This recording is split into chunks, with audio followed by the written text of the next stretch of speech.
Let's go ahead and get started here. We can kind of ease into this a little bit.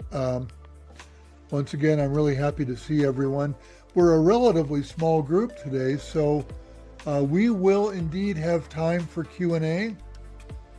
And so I'm really hoping that everybody relaxes and trusts the group. And if you've got a comment to make or a question to ask, that you feel welcomed and included to do that.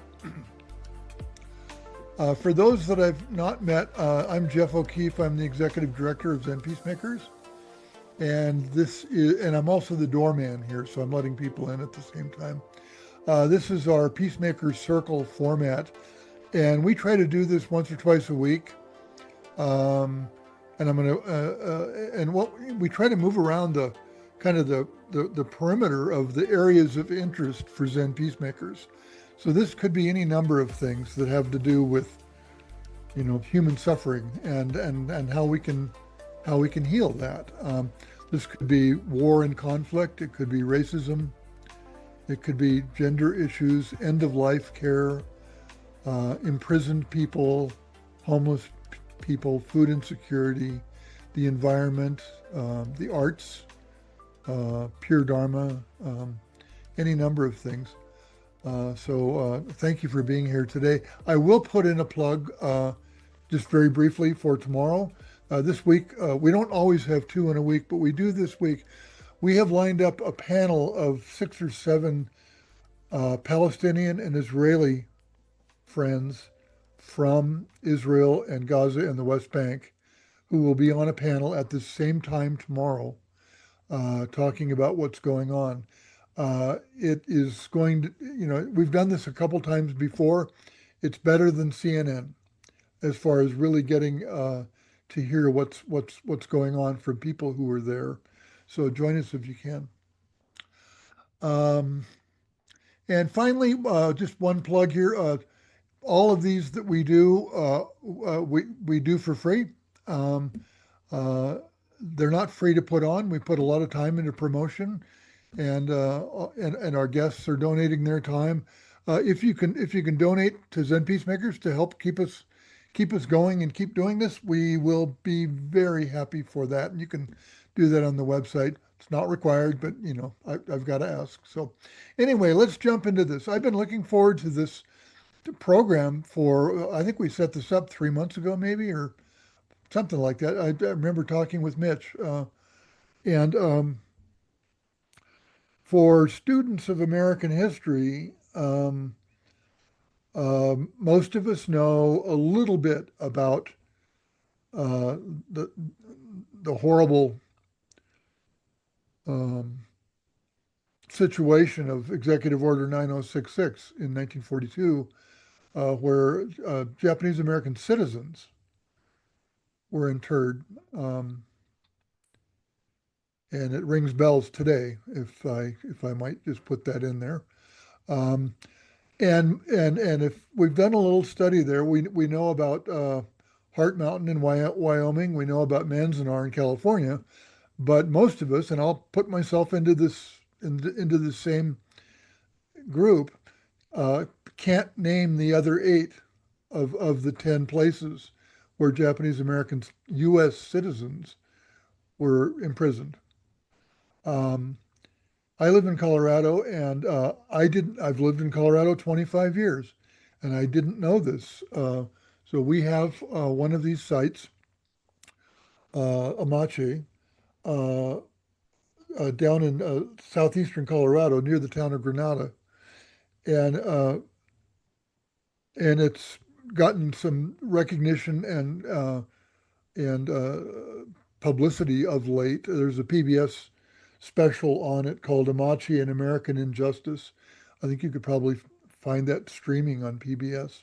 Anyway, I'm so happy today to have Mitch Homma, Chris Mather, and Dr. April Camp Whitaker here today from the Amache organization to talk to us about this history and share what happened and their stories and some images as well. So I'm going to keep it at that because you didn't come to listen to me. I will mute myself, and I'm going to hand this over to April and Chris and Mitch, And thank you all for being here. And thank you very much to our guests for sharing this history with us.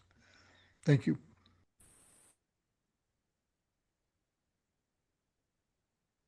Great. Can everybody see our PowerPoint? Okay, lovely. Well, thank you guys for having us here. Mitch, Chris, and I are going to kind of throw things back and forth between each other and cover different parts. But we're really honored to be here today and wanted to start with just a little introduction of ourselves. So I'm Mitch Homma. I'm the president of the Amachi Alliance, and I am a Amachi descendant. I had 3 generations of family incarcerated there at Amachi. And we'll get into my family story as the slides come up. Good morning, everyone. My name is Chris Mather. I'm the site manager here at Amachi National Historic Site. I've been here in this position for the last 2 years and been with the Park Service for 15. And so looking forward to speaking with you today about kind of the extent of what the NPS's involvement has been to this point and our continued collaborations with groups like the Alliance and the archaeology project that April's group has stood up. So happy to be here. And I'm April Camp Whitaker. I have been working at Amache since 2008, mainly in an archaeological capacity. So I'm now co-director of the Amache Community Archaeology Project.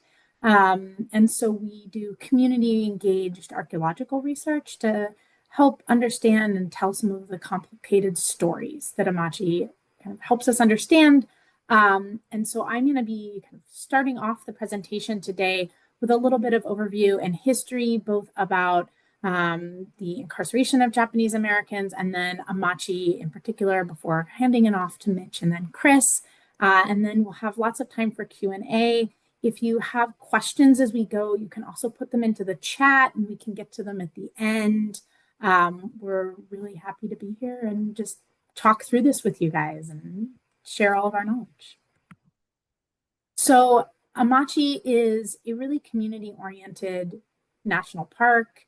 The history and stories and information that I'm going to kind of share, this overview, is pulled both from historic documents and archival documents, but also from community knowledge. So the information of survivors and their descendants and their narratives, and from archaeological research that's been happening at the site.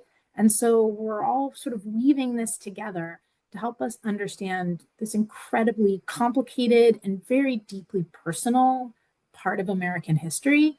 If you guys have learned about Manzanar, you know their rebrand is sort of 10,000 stories in one place, and Amachi is not any different, right? Everybody has their own experience. So as I talk through this, I'm sort of congealing all of these individual experiences and personal understandings into one story.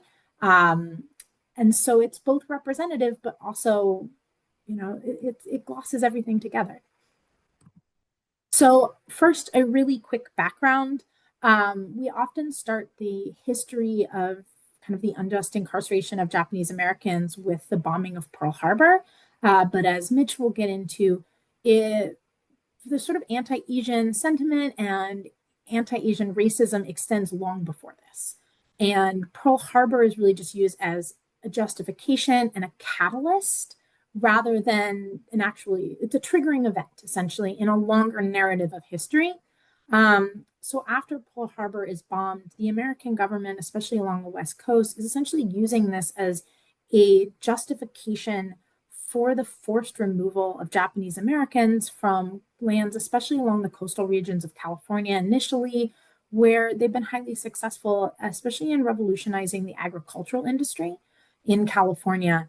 And so Executive Order 9066 is signed in February of 1942, and this creates a series of exclusion zones, these military zones, and justifies and creates the legal precedent for the removal of individuals, first away from the coast to inland areas. So you see people sort of leaving their homes in coastal areas in the hopes of getting to stay in California.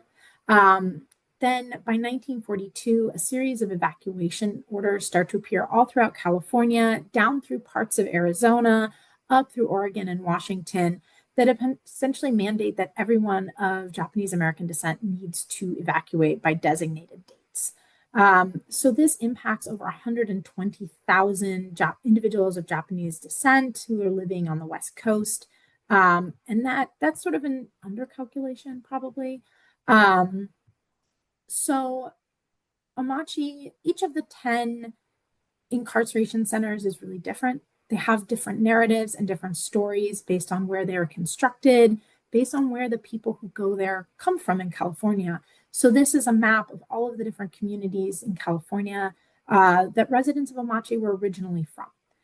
And you'll notice that I don't have Oregon, Washington, Hawaii, or Arizona on this map. And that's because while individuals from those states are present at Amache, they're relatively small numbers. Some of the other incarceration centers had much larger concentrations of individuals from those states. But Amache was essentially coming from sort of the Central Valley, Northern Central Valley, Northern California, and then part of Los Angeles. And so the process begins with those evacuation notices. Oops, I'm missing a slide. Well, I did something wrong in my PowerPoint because I'm very good at PowerPoints. So essentially what happens is individuals are told to assemble. They're removed to temporary detention centers. So these are holding places. While the government figures out what to do with 120,000 people, many of them citizens, and they are in places like racetracks and fairgrounds. So individuals who are sent to Amache go to Santa Anita down in the Los Angeles area, and then they go to Merced, which is close to Sacramento, south of Sacramento. And both of these, one of them is a fairground and one of them is a racetrack. So people have memories of living in horse stalls, of very rough temporary conditions that are not meant for long-term habitation, but they're living there for months while the government figures out what to do. Where are they going to move all of these people? So the government ends up constructing 10 incarceration centers. They're called relocation centers, but this is deeply euphemistic terminology. This is not a voluntary. Relocation implies some level of voluntary. This is forced removal. People don't have a choice.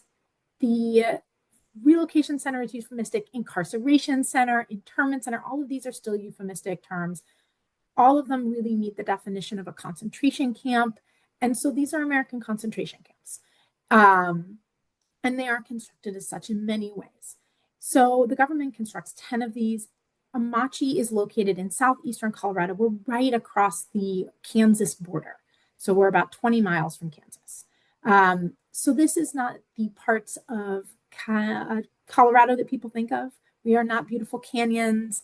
This is the high plains. And it is beautiful in its own way, but it's also really different from California and the parts of California that many Amachians were coming from.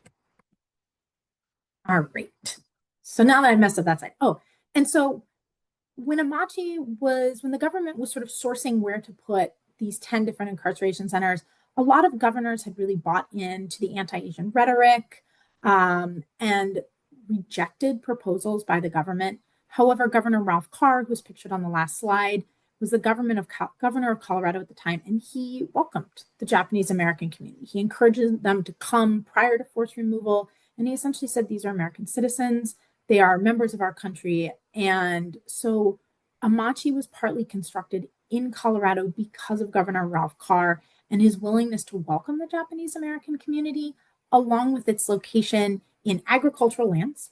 So one of the criteria was to build most of these concentration camps in places where people could grow their own food, and away from sort of central facilities, so big industry, places that could be targeted or bombed, or could be targets of espionage. So when Amache is built, it is one of the smallest. It's the smallest of the 10 incarceration centers. And you can really think of it as a city behind barbed wire. It housed at its height, around 8,000 to 9,000 people. 13,000 individuals moved through here in the course of the years it was open. And it's divided up into sections. So if you see this map here, the area outlined in green is what we think of as the residential area. So this is where the incarcerees lived. It was divided up into a series of different blocks, which were residential blocks, and I'll show you the layout of that in a second. And it had all of the services that you would think a city would need. So there are schools, The incarcerees build a cooperative store, so a place where you could go and buy basic necessities. There's a sports field. The government supplies a hospital. There's police services and fire services, which are manned by the incarcerees. But all of this is behind barbed wire with armed guard towers watching it, right? So it is a city behind barbed wire. Within the residential area, it's all divided up into these sort of militarized, standardized blocks.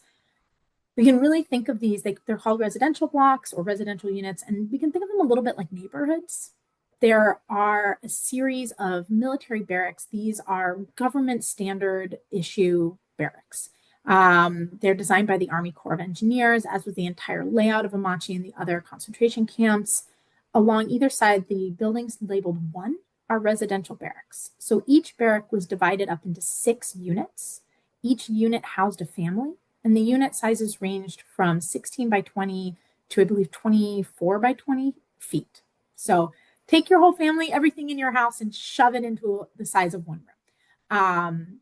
But don't worry, because you don't have to fit a kitchen or bathroom. Those were centralized facilities. So building 2 is a mess hall. Meals were served 3 times a day. There were bells that were rung, and people would line up for kind of cafeteria style food. And then 3 through 6 is a bathhouse. So it had latrines, it had a boiler, it had washing and laundry facilities, and men's and women's toilets and showers. And then building 7 is something called a recreation hall. These were not habitation structures, but were used for community organizations. And we'll talk about how they get used a little bit later. And so you can really see the standardized militarization of the space and the loss of personal autonomy that comes when you're eating in communal living spaces. But one of the things that Amache really tells us and shows us, and you'll hear throughout this presentation, is concepts of kind of resistance and resilience and community building. So if you look at the images on the top right-hand side, the top one is what Amache looked like when people arrived. So the government came in, they basically scraped the land, removed all of the vegetation that was there, and it's high plains, and Amache's on a slope, so it's sandy, loose soil, and they plunk down these buildings. The minute people arrive, they begin to claim this place. This is an act of both resilience and resistance to the government. They are planting trees. They are building the facilities they need to survive. So we see playgrounds, we see gardens. In the lower picture, there's a baseball backstop visible. And these aren't provided by the government. They're not stopping it, but they're not necessarily facilitating it in the way that we would think of government provided services. So within each of these residential units, we also see how people made do with the space they were given. There aren't a lot of photos of the interior of these structures that weren't produced by the government. So one of the things when talking about Amache is, in any of these concentration camps, is sifting through what's the government propaganda and the government narrative and what is the community story. So these are a couple of the photos of the interiors. So inside of each barrack was a central light bulb, which also had electrical outlets. So this is where you're running power from.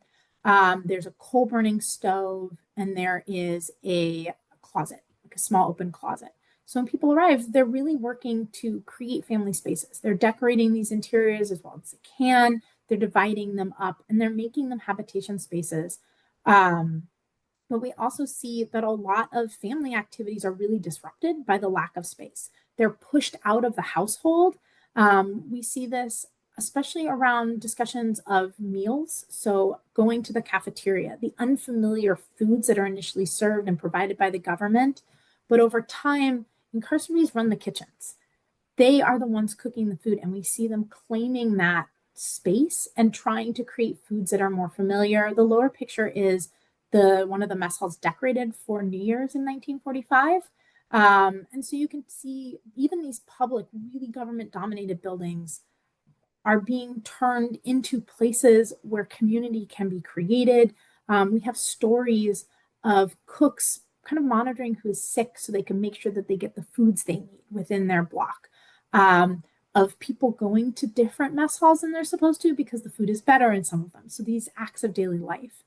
The other place people talk a lot about is the bathhouses. And you'll notice I don't have a photo There aren't a lot of photos of the inside of the toilets and showers.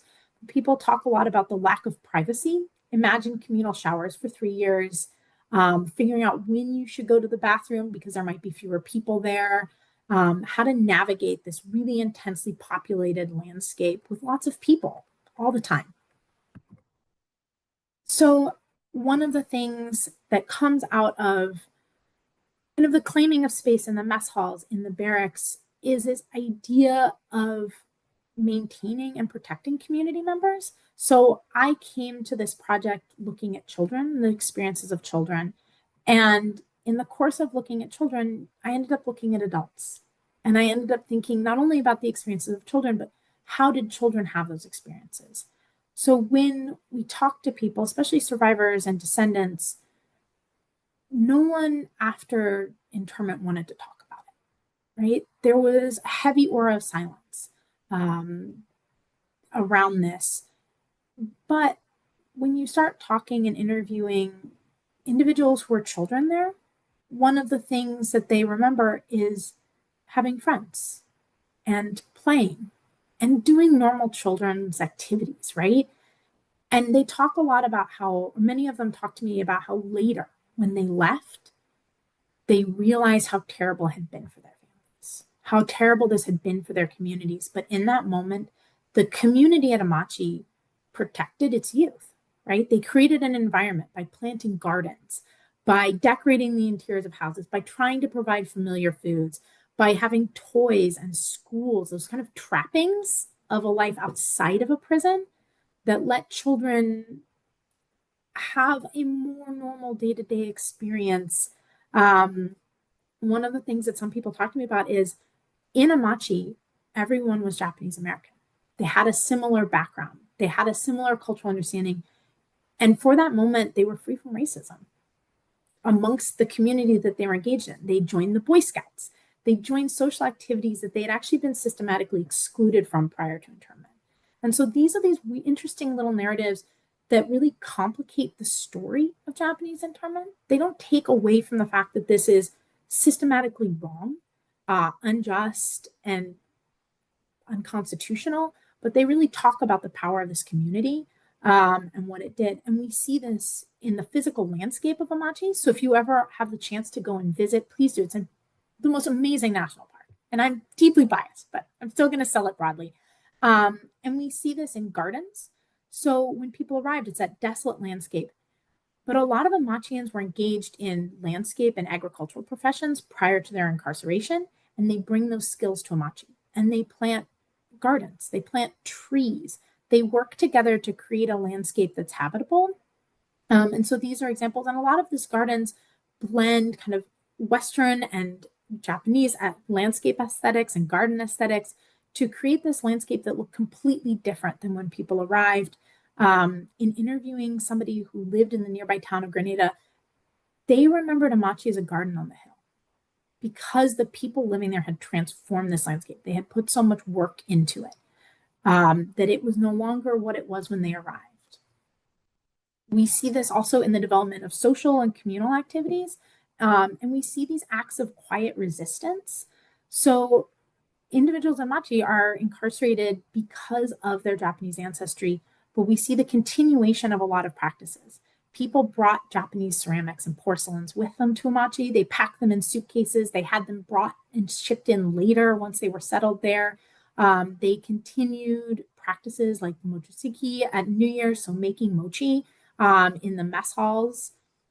They practiced, people brought kimonos and kind of passed them around. There was sumo and jujitsu. And so, especially for those children, that younger generation, this is almost a moment of like cultural revitalization because they're being exposed to all of these different events and activities. And so this is resistance, right?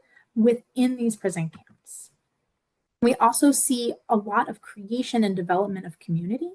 There were social events, so junior, senior prom, the Boy Scouts or multiple Boy Scout troops and that are either formed at Amache or coming from their home communities to Amache.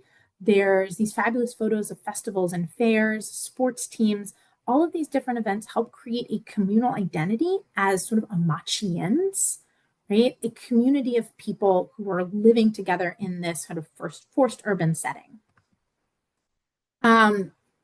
We also see really interesting ties between the community at Amachi and the town of Grenada. Some of this comes even into the name. So we are technically, Amachi is a nickname, essentially. The site is actually the Grenada Relocation Center. That's its formal name. So the government created the Grenada Relocation Center 1 mile from the town of Grenada, Colorado.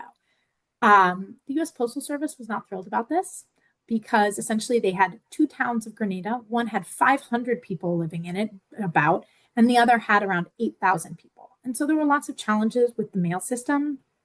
And so the decision was made to essentially rename the Grenada Relocation Center, and a decision was made to adopt the name Amachi. This is drawn from Amache Oni Prowers. She was a very prominent Cheyenne woman. Her husband was John Prowers, who was a local rancher in the county of Prowers County, where Grenada is located, is named after her.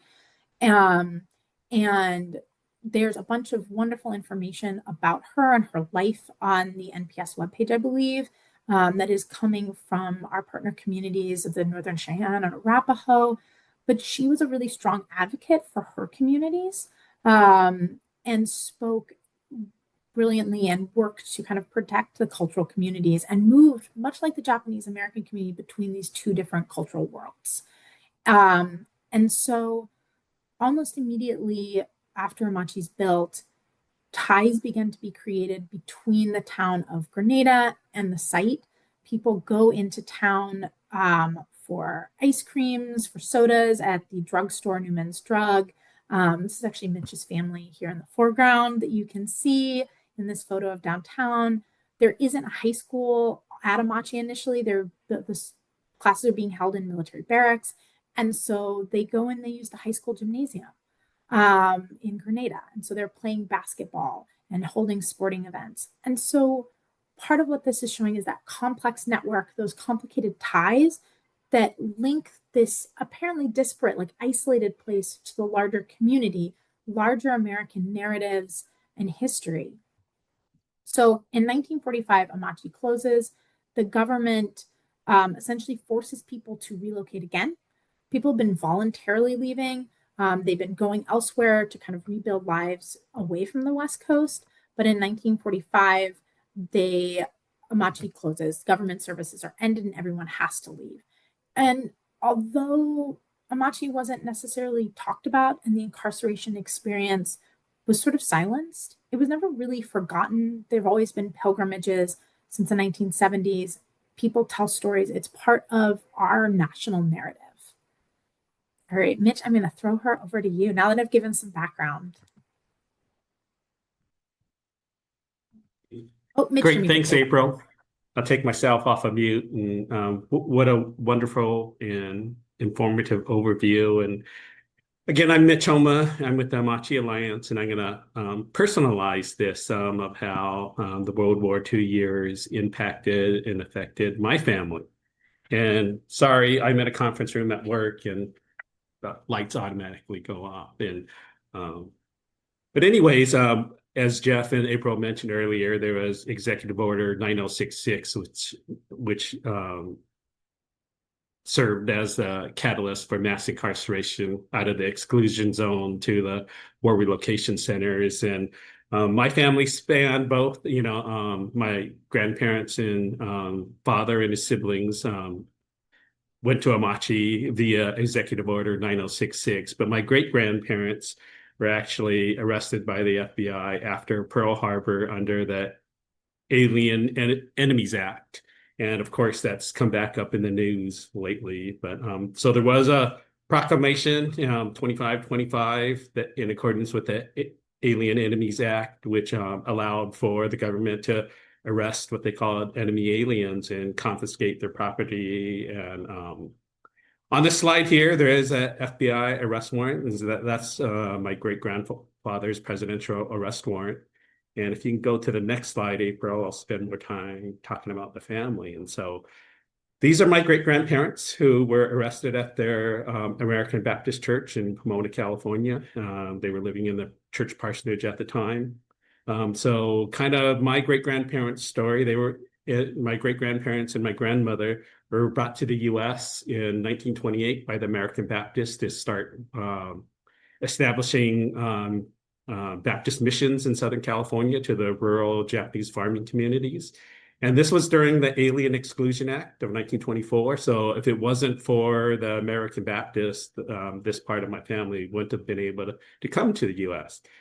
And so from 1928 until World War II broke out, they served the American Baptist USA and started and worked at Baptist churches in Southern California. They were Baptist ministers and missionaries in Japan too, and started several Baptist churches in Japan and in Japan-occupied Far East. But what we're showing here are, these are their mug shots from after they were arrested. They got to spend some time in, I think, 1 or 2 nights in LA County Jail. And then great-grandfather was transferred to Tuna Canyon, a temporary detention center for community leaders that were arrested. And great-grandmother was arrested, spent a few nights in jail, and sent to Terminal Island INS detention.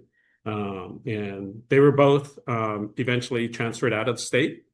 Great-grandfather, the American Baptist minister, was transferred to Santa Fe and Lordsburg, New Mexico, where he was in federal detention for the first few years of the war.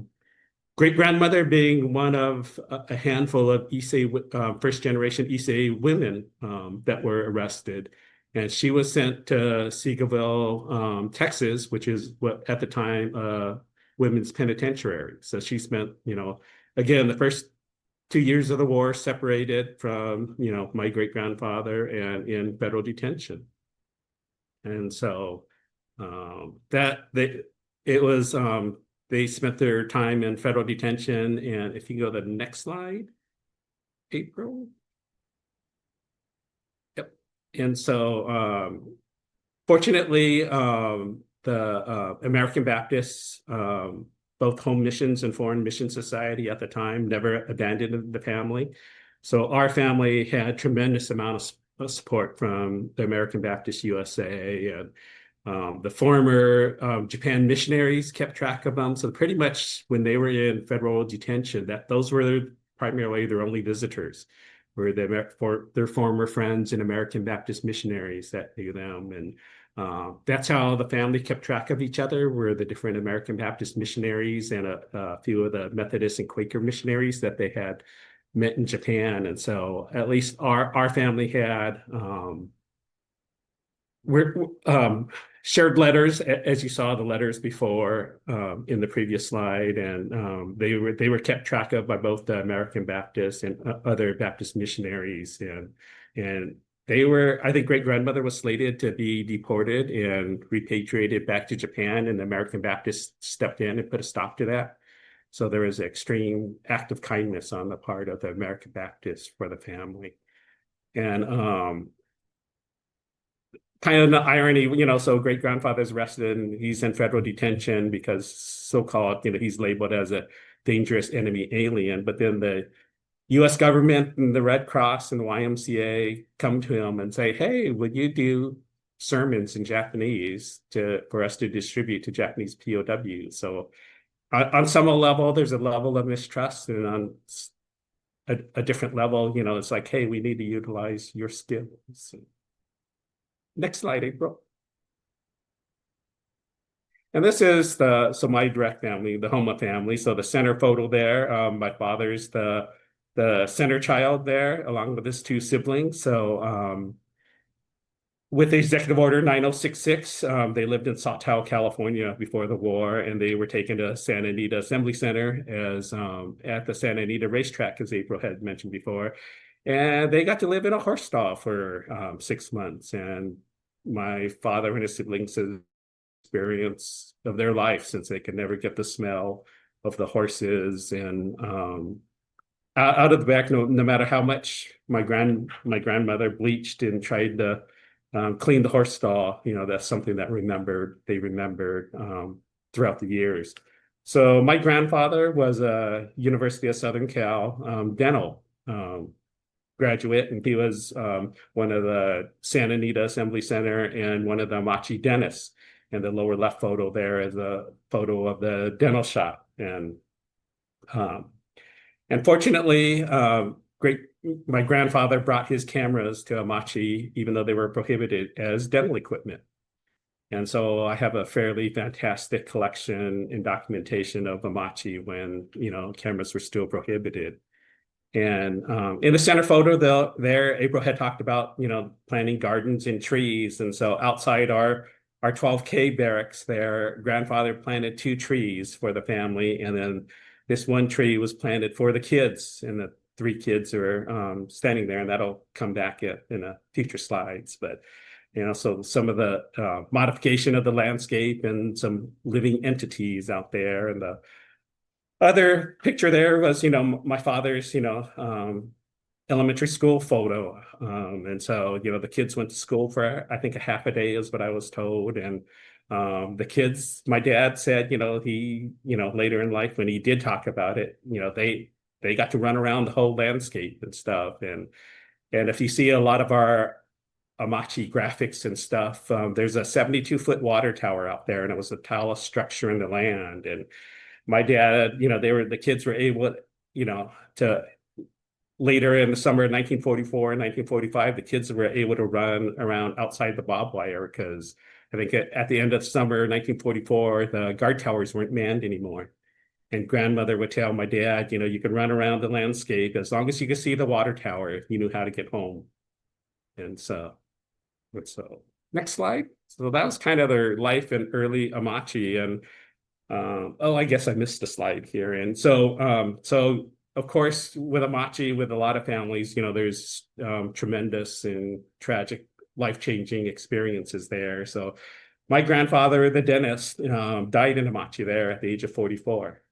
And I was told he didn't like the food, so he just didn't eat much. So I was told he lost, I think, 35, 40 pounds before he had a heart attack and stroke. And so, of course, that changed the family dynamic there in Amachi forever. My grandmother's left there with 3 little kids.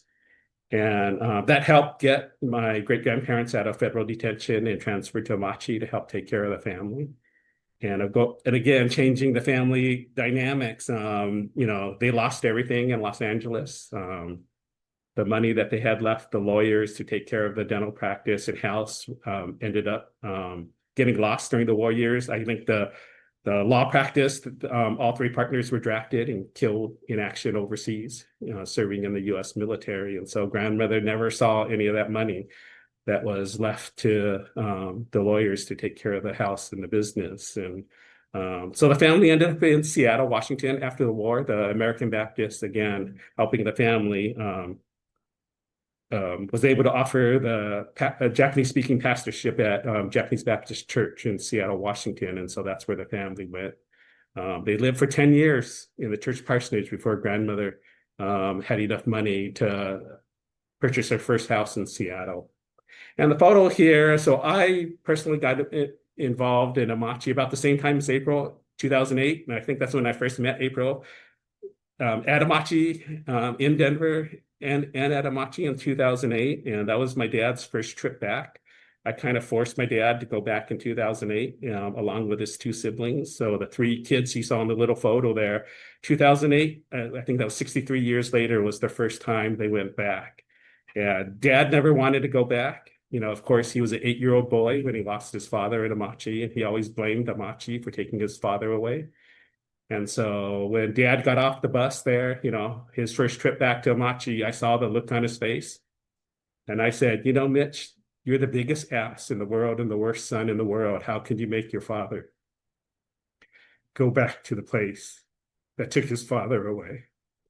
And so, and then I realized the, incredible photo collection I had at Amachi, and that should be shared with the community. And of course, going back to the barracks and, being associated with the great work that April and her University of Denver colleagues are doing out there. This tree I'm standing next to is that same tree that my dad and his siblings are standing next to. And so I have a living piece of Amachi, always with the family. Next slide. I think there's one or two more slides. And of course, with the family, eventually the other siblings that were taken to different internment camps ended up at Amachi too. And Uncle Mike and Aunt Midori worked in the silkscreen shop. So I have a fantastic collection of artifacts that they made at the silkscreen shop. I still have my grandfather's cameras that he used in Amachi. The family saved everything, even though they never ever talked about the Amachi years. They saved everything. And so most of my stories from Amachi were from other church members or other families that knew the family in Amachi or knew the family in federal detention. And it wasn't until later in life, my dad spent his last like 3 years in a hospital bed. He wasn't able to get out, so I had a captive audience, and that's when I probably learned almost everything I know about my family's Amachi story in the last 3 years of my dad's life, just because they never talked about it and stuff. Next slide, April. I think I got one more maybe. And so again, living pieces that are at Amachi. My great-grandfather, Reverend Masahiko Wada, designed the 3-piece Amachi Memorial, which is still out there. And, and I'm fortunate that I get to go visit. And I was fortunate to have my father and his siblings go back and visit this. So that for me, Amachi will never be forgotten as a family story. And for our community, there's always tangible artifacts there that is a reminder of the World War II years. Next slide. I think that's my last slide. And over to you, Chris. Thank you.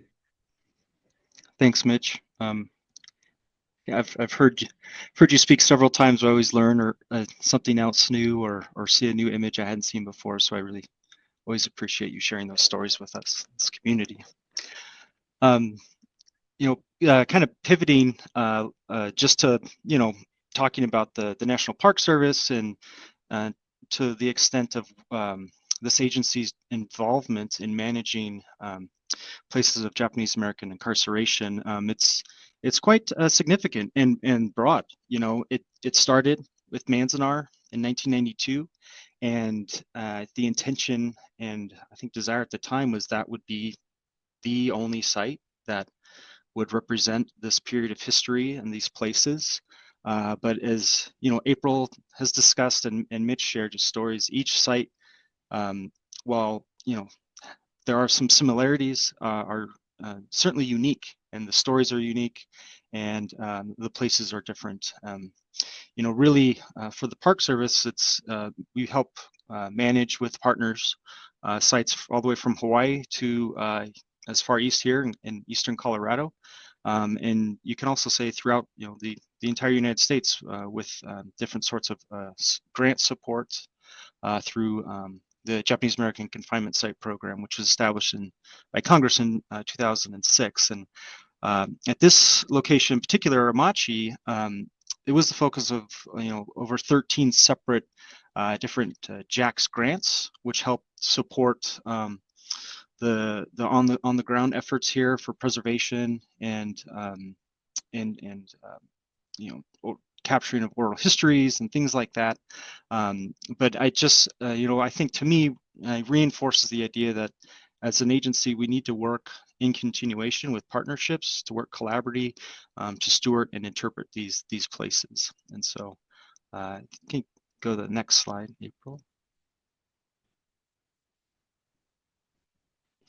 I don't know how familiar people are with the process of how a site becomes designated and established, but I thought it's worth mentioning that this process takes a considerable amount of time. Unfortunately, there's not a magical wand you can wave and say, hey, this place it should be a national park unit, and tomorrow it becomes one. It took decades of efforts from conservation efforts from communities throughout California and Colorado to first gain recognition of the site and its significance, and then the on-the-ground efforts of a local high school teacher and his students through the Amachi Preservation Society in support of a lot of community members to produce the site or position the site in a place where it could be recognized with this national significance and designation. So, formally in 2019, the Park Service was directed by Congress to evaluate Amache as a potential addition to the National Park Service. So they engage in what's referred to as a special resource study, and it evaluates, this congressionally established criteria if the site is indeed, meets the standard for admission into the National Park Service. So I think the really important aspect is that, through the SRS, we as the agency information from the public and about Amache, and we kind of, made a determination on the level of local and public support for designation, as well as identifying any potential issues or future, management considerations moving forward. So through that effort, though, if we can go to the next slide, it was determined that yes, indeed, this place is of national significance. It's part of this American story, and it was officially designated as a National Historic Site in March of 2022. You can see the image there in the Oval Office, the president signing the congressional bill establishing the site, and we also have Director Sam's flanking them, as well as other members who helped establish or get the site designated to national prominence.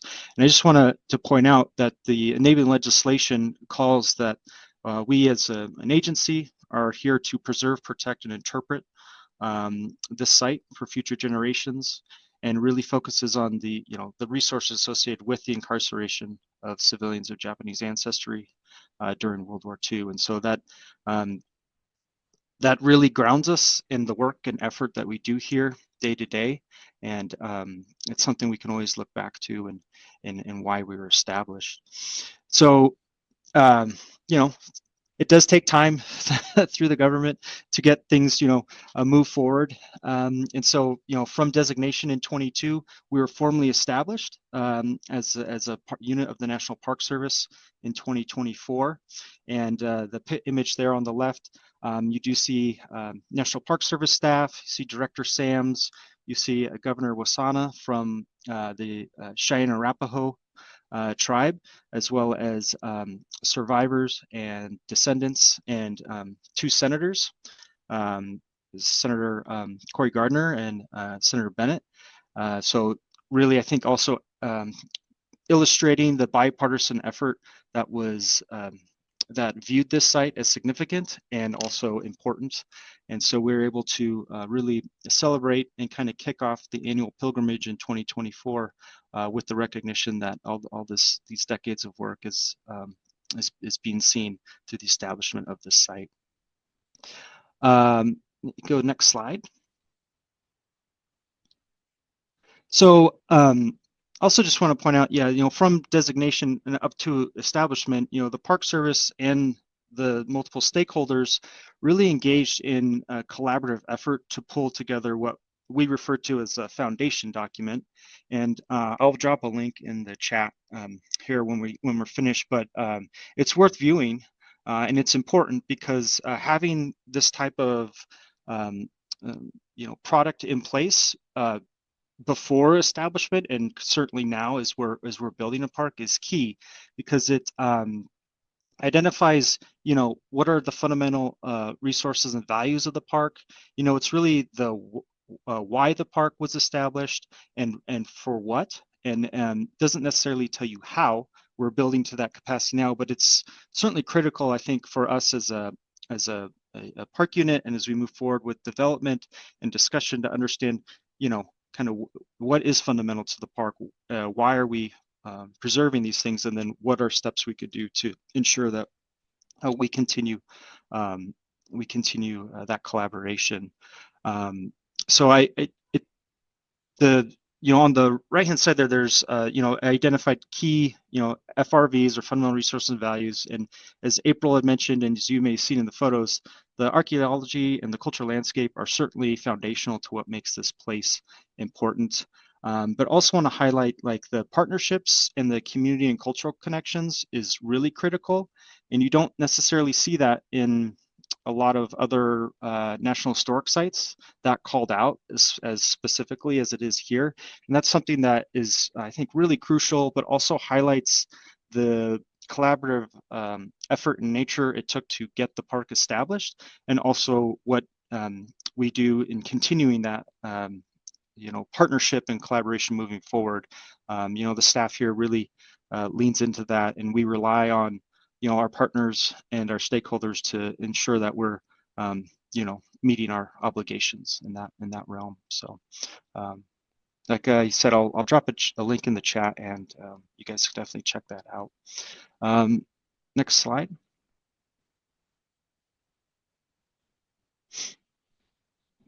I do want to kind of do focus in. I know we are talking about partnerships, and it's these are just a smattering of a few of the partnerships we have, but you can kind of see it's no surprise, maybe it's why it's listed as a fundamental resource and value. As April and Mitch discussed, the efforts of the survivors and descendants and the local communities to keep these stories alive. We recognize those efforts, and we certainly want to formalize and continue conversations with our partners. We do have a formal partnership with our philanthropic group, like the Amache Alliance or the Amache Preservation Society, which again was a local grassroots effort here, led by John Hopper, who is the director of the Amache Preservation Society, and his students to provide interpretation and also preservation for the site. We talked about the University of Denver, and they're spearheading of the community archaeology program, and now that's grown to include different institutions and organizations, and that we continue to exchange information and support to ensure that programs like that community archaeology still continue and exist here at the site. And also the Nikkei Jinkai, really thinking about their efforts, what they did to help with establishment and provide resources to the APS, and just in general to a lot of different people here out at the site. So next slide.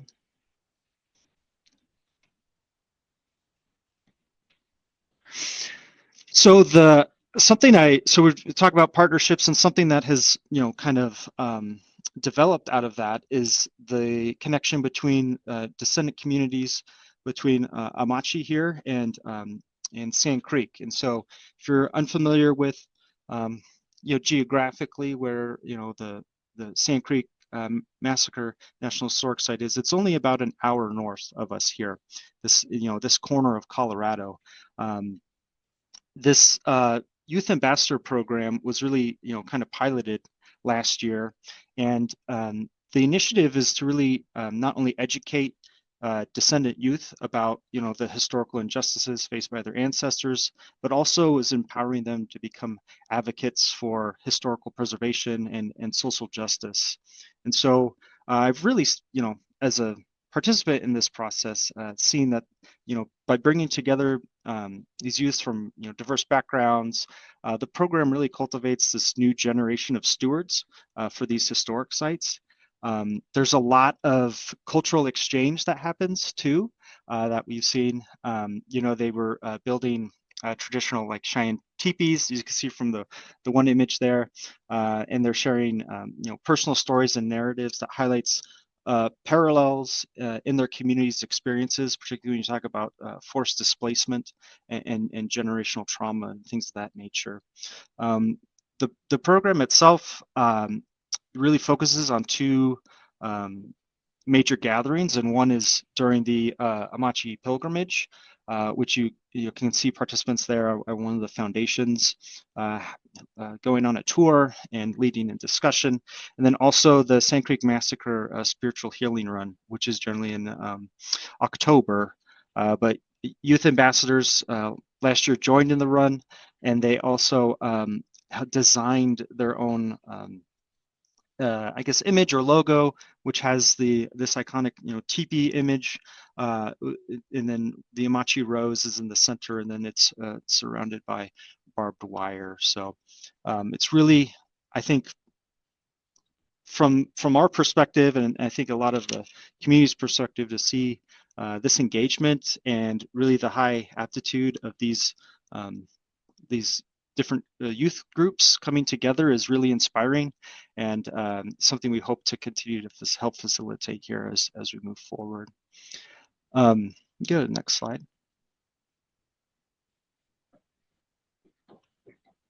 I just wanted to also highlight, what's happening on site. So, we have helped and develop, wayfinding signs, things like that, temporary signage to help navigate the site. We've made a lot of strides in the digital media space on our website with highlighting, the story of Walking Woman, or Amachi Prowers, and different family stories here. We've also engaged, if you go to a national park, probably the two most common questions you will hear if you're at the front desk is, where are the bathrooms, and can I have a junior ranger book? And like, junior ranger books are really great opportunities to engage not just the youth that visit these sites, but their parents or many adults as well. And so that's something we've really had an honor and pleasure of working with the community on. There are images here at the bottom left that highlight kind of some of the illustrations in that booklet, and those were done in coordination with an actual descendant from an illustrator who's a descendant from Amachi. So there's really personal touches, throughout a lot of the publications and work we do here, and it's been wonderful to see, and hopefully that will be completed by the end of this summer. The other thing we're doing is, the unigrids, and what we call the unigrid, but it's a brochure. That's another wonderful opportunity to help spread awareness and education about the site, and also help people navigate the site when they're here, so they can really explore, get really benefit from encountering different places and locations, and kind of really the sense of place, I think, is also something that's really important about sites like Amachi and also Sand Creek. So just wanted to put that out there. It's kind of what's some things that are happening here on the site. So go to the next slide. So we are, a park in progress. We are, I have to do my math, but we're, less than 18 months old. So we're just learning how to walk here. But fortunately, we have, this legacy of stakeholders and partnerships and communities to help us with all the work we're doing. So we are, in the process of having, several critical projects that are ongoing. The biggest one, I think, for us right now is our cultural landscape report and inventory. That'll help, along with other, resource documents like the archaeological overview and assessment, help guide us to treatment recommendations, and also like how the site could be and should be appropriately developed. But that information will feed into what we're hoping to kickstart at this fall is a general management plan. And so that will also, again, solicit public advice, or a public comment, I should say, about what the park is looking at doing as far as development, and also continuing with interpretation and things like that. So there's the bottom right there, we had a local regional youth corps help this past fall, and it was just a good experience. They were actually, Mitch and another descendant, Derek Okubo, I believe we're going to Sand Creek, and happened to just be on site when that youth corps was working here at the park. And so they had a wonderful opportunity to engage with descendants and share that stories. And so it was very meaningful, very, very meaningful group. So just to close, you can go next slide, April. I'll drop in on the chat, kind of just the website. Again, my information's there, but please feel free to reach out or ask questions in those spaces. We're more than happy to engage with people. So the image there you can kind of see on the left is a woman walking down this 2-track.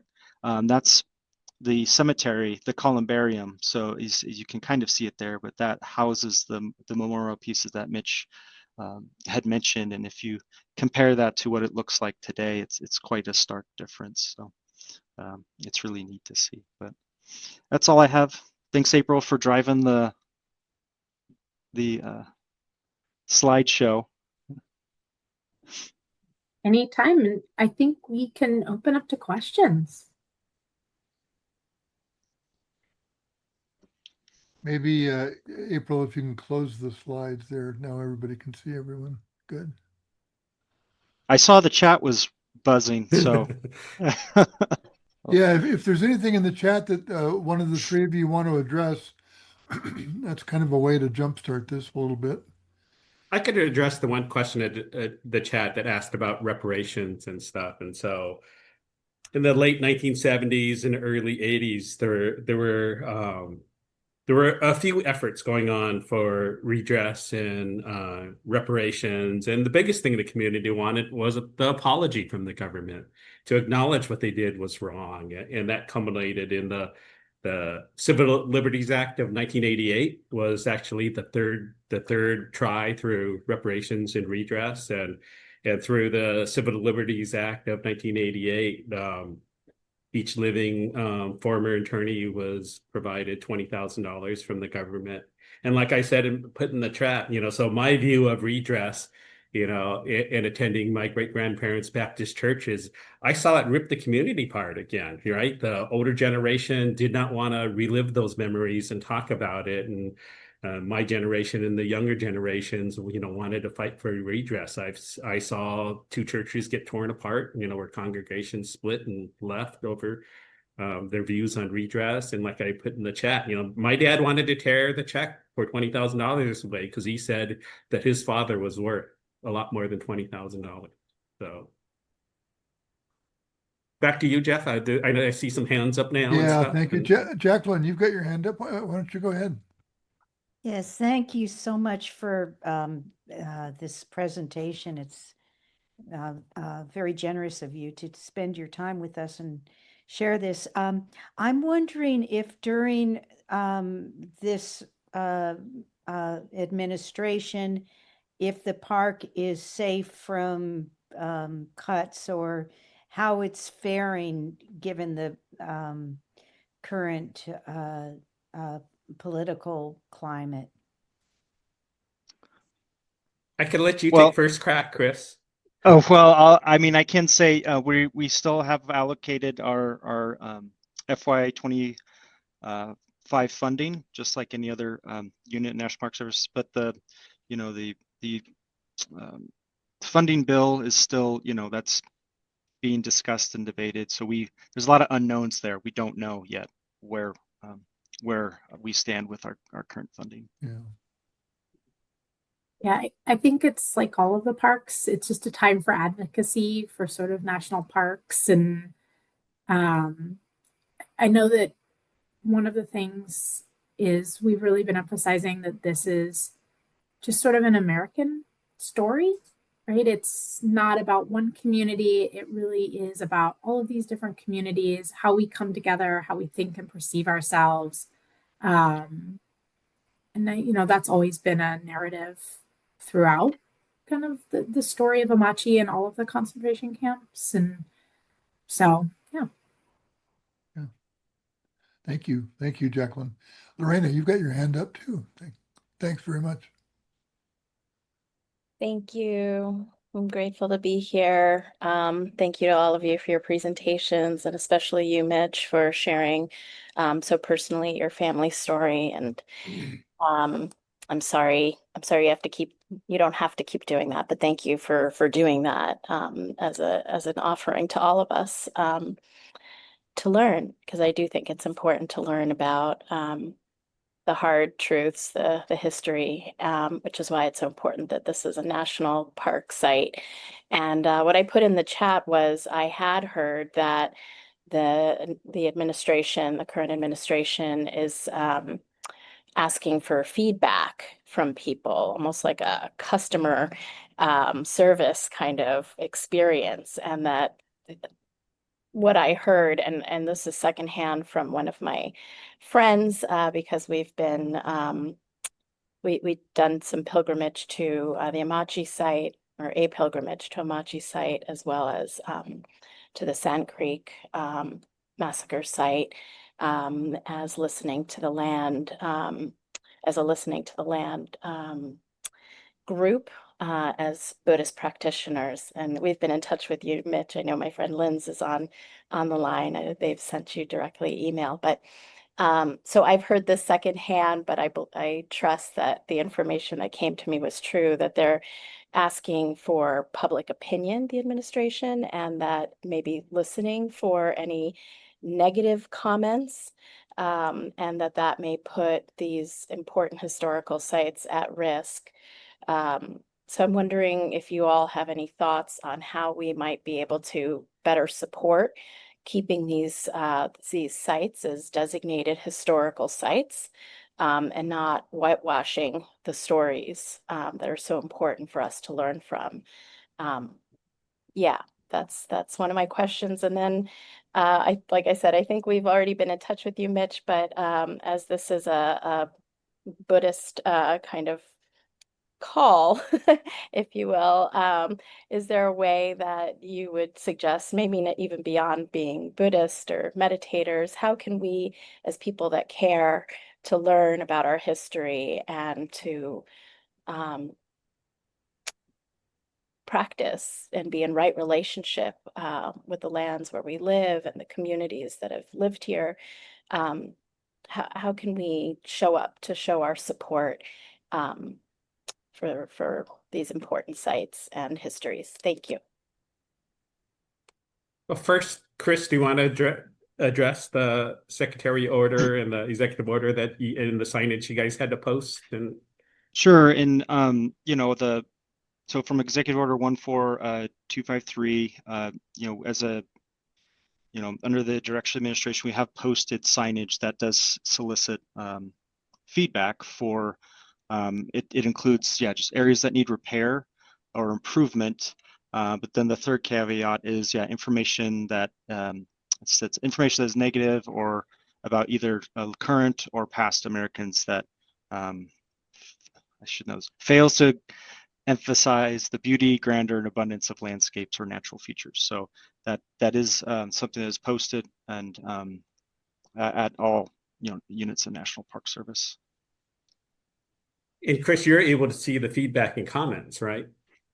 Yeah, I mean, we are, there's a process of that review, and parks are contacted or informed of the comments that they will be receiving, And I think one way to be supportive of this is to use this to give positive feedback on the fact that these parks do tell a story that is important for understanding all of us, and that they're not necessarily how you interpret the concept of critical, right, becomes very important.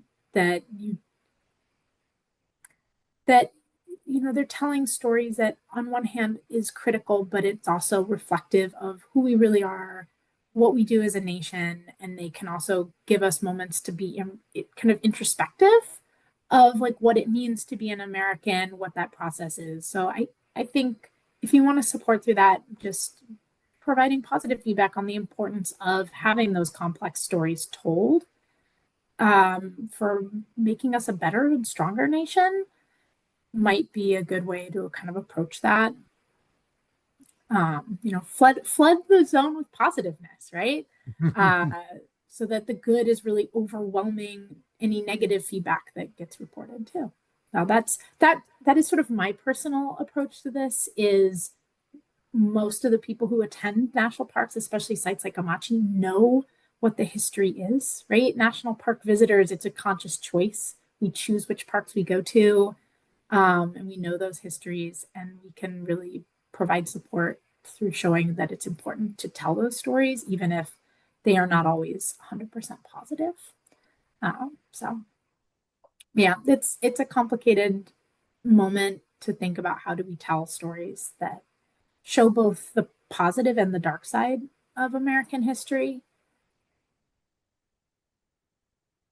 And I think Thank there's a you. lot of different ways that groups can support the park, in addition to financially. I know, I know different groups have contacted Chris Mather about volunteer opportunities around the actual park site and stuff like that. And so during the pilgrimage, we have our volunteer day where we help out both, set up for the pilgrimage, but we help clean up the site and stuff like that. So there's lots of different opportunities to, support what's going on out there at Amachi and support, both the virtual and different events we have, just trying to spread the word and educate about Amachi. We think it's important, and hopefully we've conveyed to you guys that this history is important to share and tell. And if you truly do not want to repeat history and the horrible stuff that happens in history, you need to educate it about it so it doesn't occur again. Back to you, Geoff. I know some other people have their hands up and stuff. Yeah, Adam David, you've got your hand up. If you want to open your mic, maybe even open your camera if it works. Hey everyone. There you Yeah, are. it might be a little slow. I'm in Serbia, so a little bit of a drag, but couple small questions. So Japanese Americans came from across the nation to go to these internment camps, correct? And a follow-up question to that is, what percentage of people were citizens? Because I assumed it was 100%, but now I got the impression it was not. Thank you very much. Thanks, Adam. Do you want to take a shot at that, April? Sure. Yeah, so actually, the forced removal was really just along the West Coast. That was the side closest to Japan. And so they were really concerned about basically acts of espionage and kind of further attacks. It was a false claim, essentially. It was fear mongering, and but the Japanese American community and a lot had actually been, so the older generation, the Issei, so the first generation of immigrants, had actually been by law prevented from naturalizing and becoming American citizens.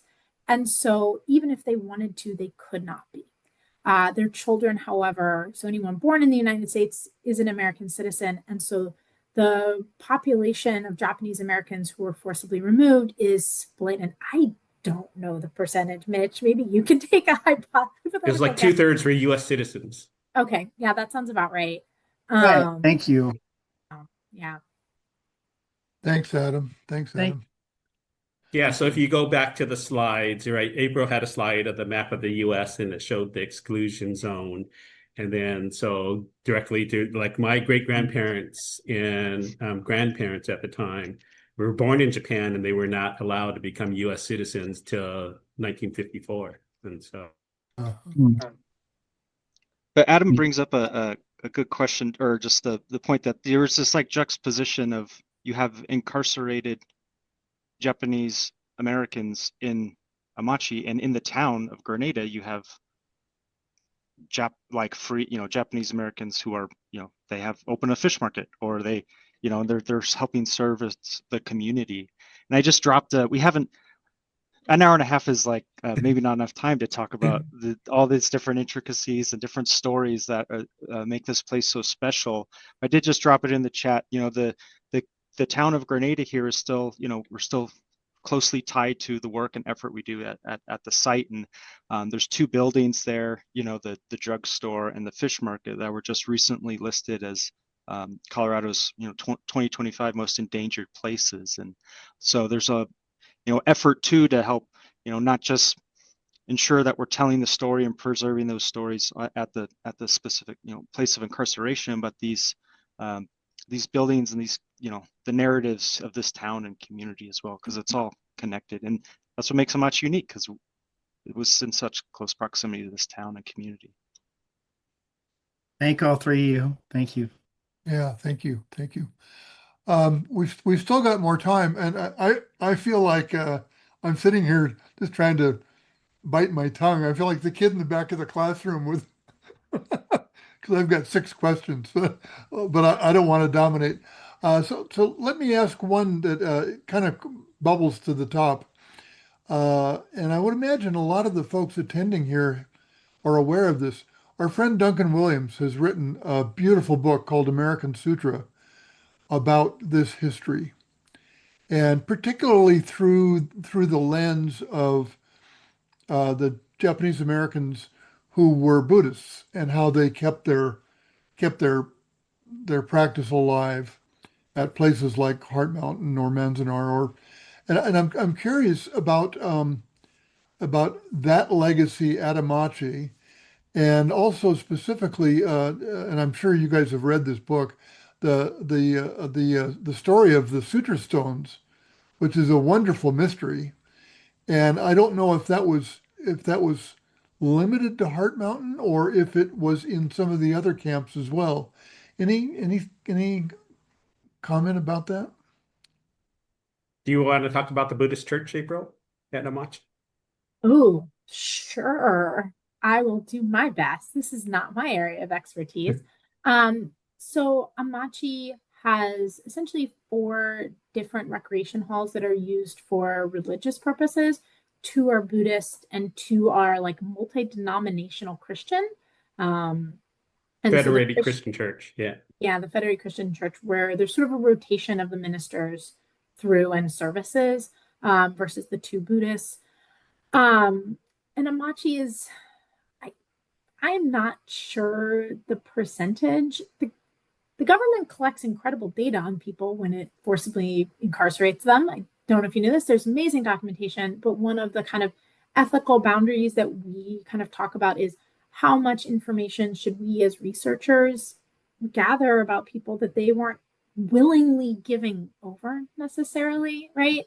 And so I'm not sure the exact breakdown, but Amachi has a pretty vibrant Buddhist community at those 2 churches. There's evidence, some of the sites like Topaz has an incredible rock garden, and we have less of that visible at Amachi. But we think maybe archaeologically we found a couple of gardens that have really strong Buddhist influences in their layout and design. We also see maybe some evidence of practicing Shin Buddhism. And yeah, so it's really interesting. Because there's such a complex history and there's so many lines of research, there's always more questions. This is this is one of the challenges, is there's always more to learn, more stories. And as the longer we're working there, as we're working on new pieces, we have to ask new questions, which has been really exciting and interesting. So I hope that answers. That was not the best answer for this. I am so No, sorry. that was pretty good. You did well. You did well. Okay, phew. Yep. I've got more, but I'll sit back and let Jane. Jane, if you want to open your mic, thank you. Thank you. Yeah, we live in Pueblo, Colorado, and are planning a visit. Do you have any specific advice on what we should do and make sure to see? Yeah, and to be sure, telling people how to go there, because it's off the beaten path, to be sure. Do you want to handle that, Chris, for visitation? Well, sure. I would just say we encourage people to stop at the museum before they go out on site, because there's a lot of really interesting exhibits here that the students have produced in concert with, like, the field school and kind of some professional guidance there. It's certainly worth stopping at the museum. The museum is also the only place where you'll find full utilities like a bathroom, water, things like that. So we'll definitely encourage you to come here first. There's a driving tour, which a lot of people, particularly this time of year, it's very hot, prefer to take. And we're also offering ranger-led programming twice a month on Fridays. So you can go to our website or socials to find those. But and definitely, did you already drop it, April? Yeah, amachi.org is a great place to start too. But we're right along the highway here, so it's It's not too hard to find, but there's some signs there. Mitch, I don't know if you had anything you want to, as a visitor, it would be important to also I know. would definitely go to the museum, initially and connect with the rangers. And there are some restored structures out there, like the recreation hall and the barracks, and in the cemetery that is the original cemetery for Amachi there. It's one of three cemeteries that are in the former internment camp sites. And I think Chris unlocks the memorial house every morning, and so you can see the original memorial there. The iconic water tower is still standing there. That is the original water tower, and that's when the kids were able to run around the landscape and stuff. And you can see when you're driving out there, when you're about 5 miles out from Amache, you can see the water tower out on the horizon there, so you can see the prominent structure on the landscape still. Great, terrific. We've got just a little bit of time. Linda, thanks for putting up your hand. Good to see you. Hi, everyone. My name is Lynn. Thank you so much. Yeah, I really just wanted to offer gratitude to all of you. Thank you so much to Zen Peacemakers for offering this, and to you, Mitch and April and Chris, for speaking today. I apologize. I lost cell reception to be able to hear parts of the program, but I was able to attend one day of the Amachi pilgrimage in May, and it was really wonderful. And I feel such deep appreciation for all of the different groups who are working to preserve these histories.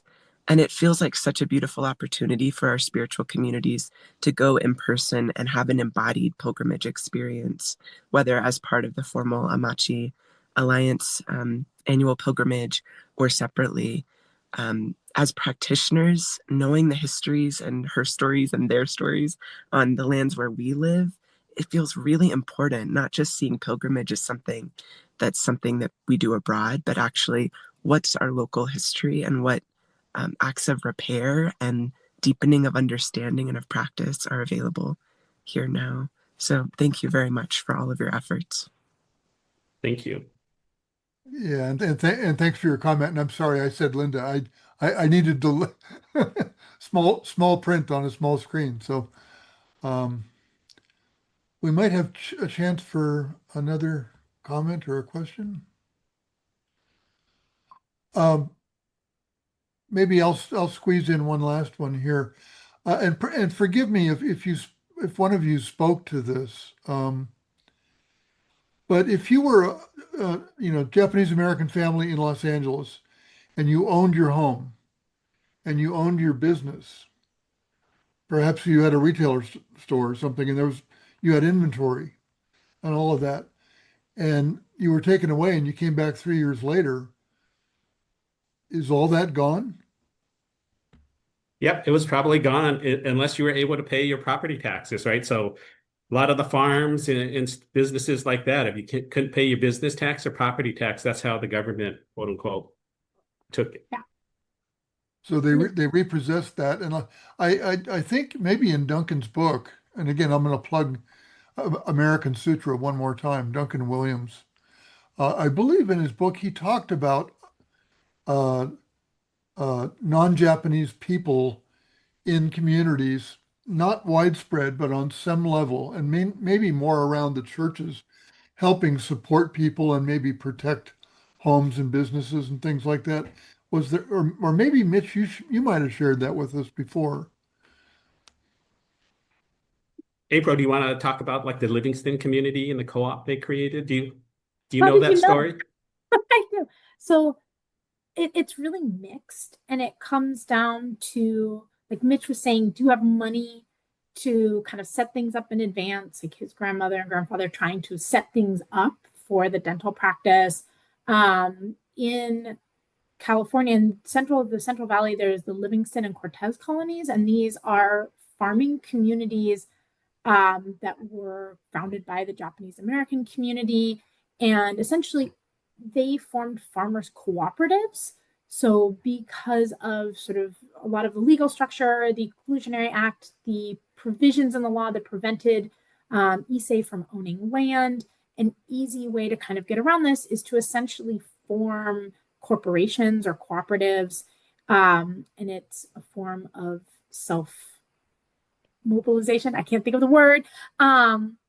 And so both of those communities, they were able to essentially bring in farm managers to help run the farms while they were gone. And so most people were able to come back to their farms because they had a cooperative structure. So they had the finances, they had the ability, although talking to some of the families, they would come back and their homes might be occupied by other people that then they had to wait for them to vacate their homes. And other families, end up living in tents for periods of time, working very different jobs. One of the refrains you hear a lot, especially from that older generation, like they came here as immigrants and they built an entire life and then they lost all that life, right? Everything that they had built is like, do you want to do it again, right?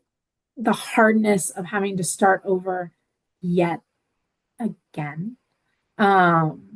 So yeah, it's part of that complexity of everybody's story is so different and individual, and there's been a lot less storytelling and narrative and information gathered about what happens to people afterwards. But again, there's been some really neat reach. I think somebody made a webpage really talking about this and thinking about it as a forced diaspora, right? It broke apart the strength and power of the Japanese American community, because in order to leave Amachi and other concentration camps, you could go inland to places like Chicago and so to Denver. And so people spread out, families broke apart. And then even when you could go back to California, everyone had spread out, right? The strength of a community was really broken by this. So. Thank Yeah, you, April. and along those lines, when World War II broke out, right, there was, and I've heard this from a lot of business people where, there's a lot of animosity to the Japanese American community because they were minimally affected by the Depression era, right? The Japanese farmers traded with the fishermen and traded with the professionals and stuff like that. And so the community was fairly insulated because of discrimination from the Depression area. We didn't have the factory jobs and the jobs, a lot of the Depression era jobs that went away and stuff like that. But, the government's program worked to break up the community on the West Coast and distribute them throughout the US, right? That, the government's, program to arrest the community leaders and incarcerate them away from people, that part of the program worked. Right. They were successful in breaking our community away from the West Coast and the businesses, the monopoly on businesses that they created and built out there. So. Yeah. Just one more, what we're going to have to go here in a minute, but just one more book plug. And this is not history so much, it's fiction, but it's historical fiction. And I'm sure many of you have read David Gutterson's Snow Falling on Cedars, which is set just after World War II in Puget Sound, on an island in Puget Sound. But it's very much the flavor of this time and Japanese American people dealing with the culture and discrimination, after these events. So helps kind of round out your experience. So with that, we are coming right up to the bottom of the hour, and I want to offer my sincere thanks to April and Mitch and Chris for sharing with us. I think we all got a lot of information, and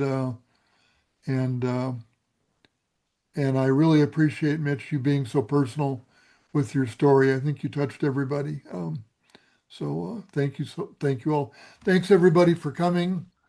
Lumi approves. Everybody use your special react buttons. There you go.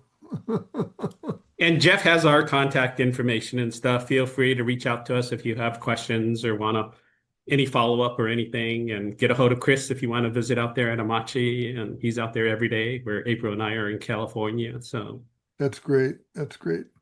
And keep an eye on our schedule. Sign up for our newsletter on the website so you know what we're doing. I have been talking with the folks at Sand Creek Massacre Foundation, and we hope to, we originally had the idea of doing this together, but it didn't work out so well. But I'm still going to try to pursue them and have another event about Sand Creek, which, as they said, is about an hour north or so. So with that, we're going to say goodbye. Thank you very much, everybody. Have a good day. Stay cool. Take care of yourselves and take care of somebody else. Bye-bye.